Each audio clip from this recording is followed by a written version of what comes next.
बंडखोर खासदारांना नोटीस बजावण्याची प्रक्रिया सुरू केली. ई श्रम पोर्टल सुरू झाल्याला यंदा 5 वर्ष पूर्ण झाली.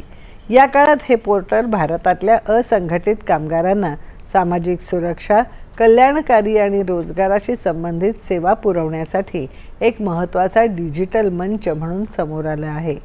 कामगार आणि रोजगार मंत्रालयाद्वारे 26 ऑगस्ट 2021 रोजी ई श्रम पोर्टलची सुरुवात केली.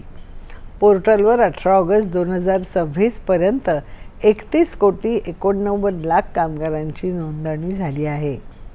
औपचारिक अर्थव्यवस्थेबाहेरील कामगारांची ओळख पटवून त्यांना सरकारी कल्याणकारी योजनांशी जोडणं हे या पोर्टलचं उद्दिष्ट आहे. भारतातल्या आधार प्रमाणित असंघटित कामगारांचा पहिला राष्ट्रीय डेटाबेस पोर्टलने तयार केला आहे. तसंच नोंदणीकृत कामगारांना 12 अंकी युनिक खातं क्रमांक दिला आहे. गेल्या 5 वर्षात हे पोर्टल सामाजिक सुरक्षा, रोजगार, कौशल्य विकास आणि निवृत्ती वेतन सेवा यांना जोडणारं डिजिटल व्यासपीठ बनलं आहे. सर्वोच्च न्यायालयाने